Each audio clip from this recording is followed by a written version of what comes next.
نحمدہ و نصلی علی رسولہ الکریم اما بعد فاعوذ باللہ من الشیطان الرجیم۔ یہ آیت نمبر 282 ہے سورہ البقرہ۔ تو اللہ تعالیٰ نے سورہ بقرہ میں احکام عقائد بیان فرما دیے۔ سارے مسائل جو مسائل بھی بیان کیے اس میں بڑی وضاحت کے ساتھ بیان کیے گئے، اس میں کوئی ابہام نہیں چھوڑا گیا۔ تو اب اس شریعت پر عمل کرنے کے لیے کہ آزاد ریاست چاہیے تھی، آزاد ریاست۔ بہت سارے مسائل اسلام کا جتنا تمدنی نظام ہے، جتنا تعلیمی نظام ہے، جتنے عقائد نظریات، ان تمام چیزوں کا تعلق ریاست کے ساتھ ہے۔ ریاست آزاد ہوگی، مسلم سوسائٹی مضبوط ہوگی تو آسانی کے ساتھ مسلمان اس شریعت پر عمل کر سکیں گے۔ اگر سوسائٹی آزاد نہیں ہے، سوسائٹی مضبوط نہیں ہے، سوسائٹی ایماندار نہیں ہے، مومن سوسائٹی نہیں ہے، تو پھر اس صورت میں اسلامی نظریہ افکار پر عمل نہیں ہو سکتا۔ تو ان چیزوں کا جو اختتام ہے وہ دعا پہ کیا گیا۔ پہلی آیت لا یکلف اللہ نفسا الا وسعہا، یعنی آیت کا پہلا جز، اس میں اسلامی قانون کی ایک بڑی خوبی ہے، اس میں آسانی ہے، مشکل نہیں ہے۔ اسلام فرمایا ہم ہر کسی شخص کو اتنی ہی تکلیف دیتے ہیں جتنی اس میں طاقت ہے۔ ایک آدمی بیمار ہوتا ہے، آزمائشوں سے دوچار ہوتا ہے، مالی مسائل، نظریاتی مسائل، بس اس کے برداشت کی بھی ایک حد ہوتی ہے۔ اس حد کے بعد اللہ پاک انسان کی نصرت نازل ہو جاتی ہے، کام آسان ہو جاتا ہے۔ مسلمان کا کام قربانی دینا، قربانی کے بعد پھر آدمی دیکھے کہ کس قدر اللہ کی رحمت نازل ہوتی ہے۔ قرآن شریف میں ہے ان مع العسر یسرا، فإن مع العسر ان مع العسر یسرا۔ تنگی کے ساتھ آسانی ہے۔ پہلے انسان پہ تنگی آتی ہے، پریشانی آتی ہے۔ اسر پہ الف لام ہے، اس کا معنی ایک تنگی، اس کے بعد یسر تنکیر نکرہ، یعنی ایک تنگی بعد آسانیاں ہی آسانیاں آسانیاں آسانیاں۔ ہندوستان کے مسلمان گائے کا ذبیحہ نہیں کھا سکتے، وہاں پر گائے کا ذبیحہ کھانا بہت بڑا جرم ہے، ریاستی جرم ہے۔ مسلمانوں کو لے دے جاتے ہیں کہ کوئی ذبیحہ نہیں کھا سکتا وہاں پر گائے کا ذبیحہ۔ گائے کا ذبیحہ کھائے گا تو اس کی شامت آ جاتی ہے، اس پہ آزمائشیں آتی ہیں، قربانیاں دیتے ہیں مسلمان گائے کھانے کے بعد۔ اگر اسلام کی سوسائٹی ہو، اسلام طاقت میں ہو، تو کیا ہم جا رہے کہ کسی مسلمان کو کوئی روک جائے؟ ہمارے یہاں ایک انگریز پاکستان میں آیا، اس نے کتنے بے گناہوں کو مارا۔ تو ہماری کمزور سوسائٹی تھی، اس سوسائٹی کا قاتل مجال نہیں ہے حکومت اس کو پکڑ سکے، گرفتار کر سکے۔ یہ ہے مسلمانوں کی طاقت۔ اس کو بھگا دیا، جہاز آیا اس کو اٹھا کے لے گیا، جیل سے لے گیا، اور انہوں نے بڑی آسانی کے ساتھ اسے سپرد کر دیا۔ ایبٹ آباد میں امریکہ نے حملہ کیا تو ہمارا صدر پاکستان بڑی بے غیرتی کے ساتھ، بڑی ڈھٹائی کے ساتھ اوباما کو مبارک دیتے ہیں، آپ کو کامیابی کی بہت بہت مبارک ہو، آپ نے اچھا کیا۔ یعنی ایسا مسلمان اپنی ماں بہن بیٹی کو بھیج دے گا مال کے لیے، پیسے کے لیے، تو ایسے کہو، ایسا کیا انسان کا اسلام ہو سکتا ہے؟ حدیث میں آتا ہے مسلمانوں کی مثال کجسد الواحد ہے، ایک جسم کی مثال ہے، مشرق سے لے کر مغرب تک، شمال سے لے کر جنوب تک۔ اگر ایک مسلمان کے سینے میں تکلیف محسوس ہو افریقہ میں، تو یہاں کا مسلمان اس کی تکلیف کو اپنی تکلیف محسوس نہیں کرتا وہ ملعون ہے، اس پر اللہ کی پھٹکار ہے، اس پر اللہ کی لعنت ہے۔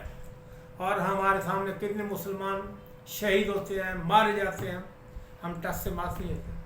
کتنے مسلمانوں کو مسلمان خود مار دیتے ہیں، اغوا کر کے مار دیتے ہیں، شہید کر دیتے ہیں، کتنے ڈاکو اس کی عزت کو لوٹ لیتے ہیں۔ مسلمان کی مثال کجسد الواحد، ایک جسم کی مثال ہے۔ اور یہ ہمارا صدر پاکستان شرم کی بات ہے، وہ کہتے ہیں آپ کو مبارک ہو، آپ کو مبارک ہو، آپ نے کامیاب آپریشن کیا۔ جبکہ مسلمان تو مسلمان کا بھائی ہے، مسلمان کی عزت کا محافظ ہے، مسلمان کی جان کا محافظ، مال کا محافظ، دین کا محافظ، مشترکہ اقدار کا مسلمان کا محافظ ہے۔ اب فلسطین میں کتنے لوگ شہید ہوئے، بڑے لوگ مارے گئے فلسطین میں۔ اللہ کا شکر ہے پاکستان نے بڑھ چڑھ کر مدد کی ان کی، ہماری مسلح افواج نے، اللہ تعالیٰ ان کو بہت اونچے مقام عطا فرمائے، ہماری فوج کو۔ عمران خان نے، باجوہ نے مدد کی ان لوگوں کی، بہت مدد کی، اللہ نے ان کو عزت بخشی۔ اللہ نے یہودیوں کو رسوا کر دیا اللہ تعالیٰ نے مسلمانوں کی مدد کے ساتھ۔ تو مسلمان کی مثال ایسے ہے کہ جیسے الواحد، جیسے ایک جسم ہوتا ہے، ہر مسلمان کو دوسرے مسلمان کی تکلیف محسوس کرنی چاہیے۔ یہ ایت لا یکلف اللہ نفسا الا وسعہا، اسلامی قانون کی ایک بڑی خوبی ہے کہ اسلام کا قانون اس پر عمل کرنا آسان ہے۔ ایک آدمی کھڑے ہو کر نماز نہیں پڑھ سکتا، بیٹھ کر پڑھ لے، بیٹھ کر نہیں پڑھ سکتا لیٹ کر پڑھ لے، لیٹ کر نہیں پڑھ سکتا اشارے سے پڑھ لے۔ مسلمان پر روزہ فرض ہے، اگر مسلمان روزہ نہیں رکھ سکتا، بیمار ہے، اس کو اجازت ہے روزہ چھوڑ دے، وہ کس سے روزہ رکھوا لے۔ حج ہے، مسلمان پہ فرض ہے، اگر مسلمان حج نہیں کر سکتا، کسی سے اپنا حج کروا دے، حج بدل کروا دے۔ جہاد مسلمان پر فرض ہے، بہت بڑا فرض ہے مسلمان پر جہاد۔ اگر جہاد نہیں کر سکتا، جہاد کے لیے نہیں جاتا، پیسے دے دیں کسی کو، فنڈنگ کرے ان کے لیے، اخلاقی سپورٹ کرے۔ ہر اسلام کے فرض میں، ہر سنت میں، ہر نفل میں لچکتے ہیں۔ فرمایا کہ اللہ نے فرمایا لا یکلف اللہ نفسا الا وسعہا، اللہ کسی کو تکلیف اتنی ہی دیتا ہے جتنی اس کے اندر وسعت ہو، طاقت ہو، اس سے بڑھ کر اللہ تعالیٰ تکلیف نہیں دے گی۔ فرمایا کہ یہ جو تم پیدا کیے گئے ہو نا، ایسی پیدا نہیں کیا اللہ نے۔ افحسبتم انما خلقناکم عبثا وانکم الینا لا ترجعون، کیا تم گمان کرتے ہو کہ ہم نے تم کو ایسے ہی پیدا کیا، تم اللہ کی طرف لوٹائے نہیں جاؤ؟ تم اللہ کی طرف لوٹائے جاؤ گے۔ تم سے اللہ ایک ایک جرم کے بارے میں پوچھے گا اور ایک ایک نیکی کا تم کو اللہ ثواب دے گا۔ اس وقت خلیفہ عبد الملک فوت ہوا، اس نے کہا کہ جب تم مجھے دفنا دو، دفنانے کے بعد دیکھنا کہ میرا کیا شوق ہے اینٹیں لگا کر قبر میں۔ بس انہوں نے منہ کیا، خلیفہ عبد الملک کا کیا، منہ قبلہ رخ کیا، فوری قبلہ رخ سے منہ پھیر گیا، دوسری طرف ہو گیا۔ ابھی لوگ قبر میں کھڑے ہی تھے، اس کی قبر میں ایک بنچال آیا۔ ہشام کہتا ہے شاید اللہ پاک نے میرے والد سے اچھا سلوک کیا۔ عمر بن عبداللہ بھی بڑے صادق آمین تھے، وہ کہتے ہیں کہ نہیں، عذاب نے تمہارے باپ کو جلدی پکڑ لیا۔ یہ جو ہمارے مر چکے نا ہمارے حکمران، ان کی قبریں کھود کے دیکھو ان کا کیا انجام ہوگا۔ ہمارے جتنے بھی حکمران آئے اچھے کام کیے ہوں گے کسی نے، پر ایسے کام نہیں کہ جو اللہ کے چھٹکارا ہو جائے۔ ہم نے، ہمارے حکمرانوں نے قوم کو، مسلم امہ کو جانوروں حیوانوں کی طرح سے کھیلا۔ ہم مسلمانوں کو سیکولر بنا دیا، ہم کو دین سے دور کر دیا گیا، حلال حرام کا امتیاز ختم کر دیا گیا۔ سود اتنا عام کیا ہمارے بدبخت حکمرانوں نے، پانی کی طرح سود، ہماری معیشت بہہ رہی ہے۔ معزز سامعین، سودی نظام میں ہماری بچت نہیں ہے، ہمارا چھٹکارا نہیں ہے۔ جب تک زانی کو تم سنسار نہیں کرو گے، جرائم کا خاتمہ نہیں ہوگا۔ جب تک تم چور کے ہاتھ نہیں کاٹو گے، چوری نہیں رکے گی۔ جب تک تم راشی لوگوں کو ان کو پھندا نہیں پہناؤ گے، ان کے گلوں میں ڈالو گے، وہ رشوت سے نہیں رکیں گے۔ آج رشوت اتنی عام ہے، اتنی عام ہے، اس ملک میں قانون نامی کوئی چیز ہے ہی نہیں۔ خان صاحب، آپ کسی عدالت میں چلے جائیں، عام رشوت ہے، عام رشوت، چھوٹے لیول پر، بڑے لیول کا تو وہ بھی آیا ہو گیا کہ میری من مانی کے ریٹ ہیں، جتنے کو چاہتا ہے اتنے وہ ریٹ لگا لیتا ہے۔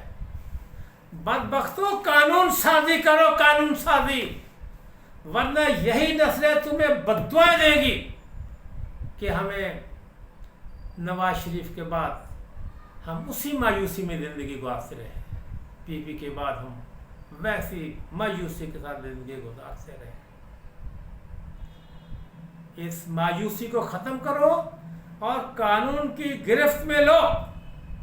بلبل کے بارے میں آتا ہے کہ اگر کوئی شخص ایک پیسہ بھی ریٹ کو بڑھاتا، ہپ سے وہ چمڑا کاٹ دیا کرتا تھا۔ مجال بھی ہوگا ریٹ کو بڑھائے۔ نور محمد ترکی کے زمانے میں کسی وہ ایک تندور پہ گیا، 1 روپیہ اس نے ریٹ بڑھائے، 1 روپیہ، 1 یا 2 روپیہ روٹی کے بھی بڑھائے ہوتے۔ تو انہوں نے روٹی دیکھی، روٹی کی ریٹ زیادہ، وہ نے کہا پھینکو اس کو تندور میں۔ خان صاحب، یہ جو قوم کے مجرم ہیں، یہ اس لائق نہیں ہے کہ دنیا میں زندہ رہیں۔ یہ چوری اور سینہ دوری، یہ چوری بھی کرتے ہیں، سینہ دوری بھی کرتے ہیں۔ جب تک قانون کے سکنجے میں ان کو نہیں لیا جائے گا، یہ لوگ بعد نہیں آئے گا۔ ہم نے تو یہ ملک اسلامی ریاست مدینہ کی ریاست کے نام پہ بنایا تھا۔ قائد اعظم نے فرمایا تھا ہم اس ریاست کو ماڈرن ریاست بنائیں گے، جس وقت ہم یہاں ہمیں ملک مل گیا، ہم قانون نافذ کریں گے لیبارٹری کے طور پر۔ ہم لوگوں کو کہیں گے تم بھی ایسا ملک بناؤ جیسے ہم نے ملک ایسا بنایا ہے۔ خان صاحب، اللہ کی زندگی دراز فرمائے، اسلام کے لیے کچھ کر دو، اسلامی ریاست کے لیے نجات ہو جائے گی، ورنہ قوم ایسے ہی مر جائے گی، قوم تباہ و برباد ہو جائے گی۔ یہاں کرپشن ہی کرپشن، رشوت ہی رشوت، زنا، چوری چکاری عام، بدماش سینہ تان کر چلتا ہے۔ یہاں شرافت کی کوئی عزت نہیں، کمزوری کا کوئی احترام نہیں ہے۔ رشوتاں، مہنگائی بہت زیادہ، روزانہ مہنگائی، روزانہ مہنگائی۔ آپ خان صاحب بہت ٹھنڈے دل سے فرماتے ہیں صبر کرو، غریب قوم صبر نہیں کر سکتی۔ ان مجرموں پر قانون کے درے برسائے جائیں، تب یہ لوگ جرائم سے بعد آئیں گے۔ مجرم بڑا کمزور ہوتا ہے، بہت بزدل ہوتا ہے۔ جس وقت آپ نے قانون سخت سا بنا دیا، سارے چور چھپ جائیں گے۔ قوم کی ایک ہی ڈیمانڈ ہے، قوم کی ایک ہی ڈیمانڈ ہے کہ قانون کو سختی کے ساتھ ان پر امپلیمنٹ کیا جائے۔ فرمایا کہ قانون آسان ہے، قانون میں کوئی دقت نہیں، مشکل نہیں ہے، قانون سب کے لیے برابر ہے۔ یہ نہیں ہے چھوٹے کے لیے اور قانون، بڑے کے لیے اور، سب کے لیے قانون برابر ہے۔ اور جتنا ہم اس پر عمل کر کے عزت، آرام، سکون حاصل کر سکتے ہیں، ہم اور طرح سے نہیں کر سکتے۔ ایمان کا معنی ہی امن، سکون۔ ایمان ہوگا، امن، سکون، سلامتی ہوگی۔ ایمان نہیں ہوگا، لوگ مومن نہیں ہوں گے، سوسائٹی اچھی نہیں ہوگی، تو کوئی امن نہیں ہوگا۔ عقائد کے مسائل بیان کیے بڑی وضاحت کے ساتھ، اور اسلامی قانون کی ان چیزوں میں، ان آیات میں وضاحت کی گئی۔ یہ مشکل نہیں ہے، اللہ پر ایمان لے آؤ، جان لو کہ اللہ خالق ہے، رازق ہے، محیی ہے، ممیت ہے، مذل ہے، رزاق ہے۔ اللہ پر ایمان لے آؤ، فرشتوں پر ایمان لے آؤ